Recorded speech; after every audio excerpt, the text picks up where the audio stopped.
This is Roxanne with Dakotaland Feeds, and silage season is here. One of the things that's really important when it comes to corn silage is getting the moisture right. We want your corn silage to be about 65% moisture, and that means 65% moisture in the total plant when we're ready to chop that. One of the ways that we can tell if a cornfield is about ready to chop is by looking at the milk line. And if you look at the ear of corn that I've got here, the milk line is about a quarter of the way from the inner part of the cob. And that's about right for chopping silage. Generally, we want that milk line to be a quarter to a half away from the cob. And that will mean that our total plant moisture should be close to that 65%, which is ideal for corn silage. So once we've looked at that and we determine that it's ready to chop, we want to make sure that we use a 5/8 inch theoretical length of chop on that chopper. That allows us to make sure that we get that processed fine enough that we can get a really good pack on it.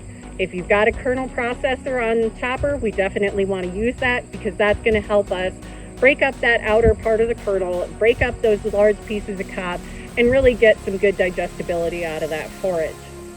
As we're harvesting that forage, we want to use a good inoculant. And the reason for that is that it helps us direct the fermentation and it helps us drop the pH faster. When we drop the pH faster, that allows us to preserve more nutrients and we get better quality silage for a longer period of time. If we can drop that pH faster, we preserve the nutrients better. Then, as we're putting that silage in the pile, we want to make sure that we use adequate pack weight. And a guideline for that is to use 800 pounds of pack weight per ton unloaded per hour. Now, that's a lot of weight, but it's important because if we get that packed really well, we're really going to limit how much spoilage we have. If we don't get it packed real tightly, then we're going to have more spoilage. And even as we start feeding out of that pile, it's not as compacted, we get more air penetration, and we lose more feed quality when that happens. So 800 pounds of pack weight per ton unloaded per hour. And then we need to cover that pile with plastic.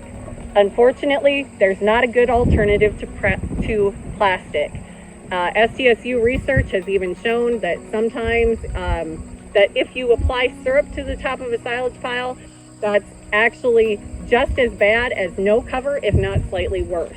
And so if you're not going to use the plastic and get some weight on top of it, you're better off not using any other product at all. As we look into feeding season, if we've done all of these things, if we've chopped at the correct moisture, used that 5/8 theoretical length of chop, used a good inoculant, gotten enough pack weight on it, and provided an effective seal, now we're going to have good quality silage to look at all feeding season long. After you're done with silage, it's common for people to move into earlage, and generally we want to have about 40% moisture in that earlage when we get that in a pile. That's considered about ideal for earlage. And then as we get into high moisture corn, we want that to be 28 to 30% moisture in that high moisture corn pile. And we want to inoculate both that earlage and that high moisture corn, again, to direct the fermentation, to get the pH dropped faster, and to get us to that stable phase where we're going to preserve the most nutrients in that pile. So as we go into harvest, remember those critical control points, and if you have questions, make sure you let your Dakotaland Feeds rep know. Thank you.